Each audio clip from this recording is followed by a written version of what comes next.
इधर छत्तीसगढ़ में आदिवासियों के धर्म पर राजनीतिक बयानबाजी लगातार जारी है। 2 दिन पहले मुख्यमंत्री विष्णुदेव साय ने आदिवासियों को हिंदू बताया था, जिस पर कांग्रेस भड़क गई।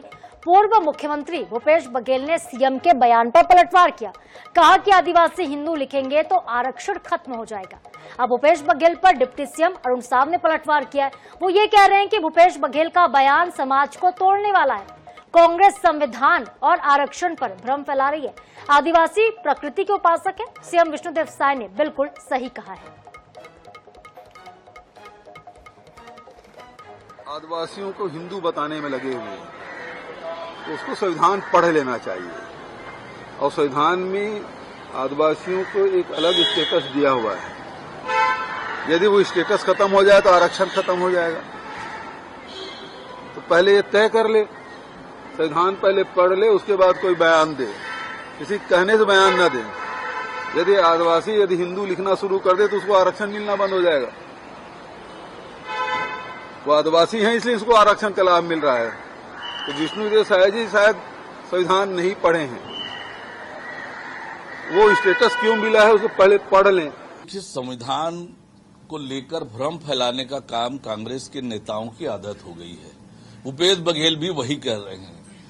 क्या भूपेश बघेल को यह नहीं मालूम है कि देश के संविधान में धर्म के आधार पर आरक्षण की कोई व्यवस्था नहीं है?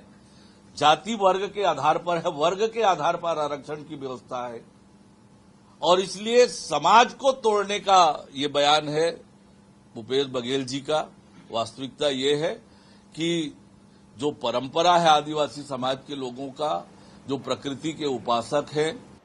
इधर छत्तीसगढ़ में मेडिकल सर्विस कॉर्पोरेशन लिमिटेड यानी कि सीजीएमएससी में हुए घोटाले में ईओडब्ल्यू और एसीबी के बाद अब ईडी की एंट्री हो गई। जी हां, सीजीएमएससी घोटाला मामले में मनी लॉन्ड्रिंग के सबूत मिलने के बाद ईडी ने ईसीआईआर दर्ज की है।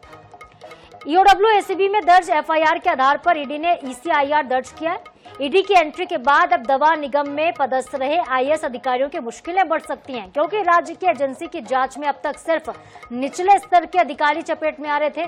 लेकिन अब जब ईडी जांच करेगी तो ऊंचे स्तर के अधिकारी भी रडार पर आएंगे। बता दें आपको कि ईसीआईआर दर्ज करने के बाद अब ईडी कभी भी कोर्ट की अनुमति लेकर जेल में बंद आरोपियों से पूछताछ भी कर सकती है।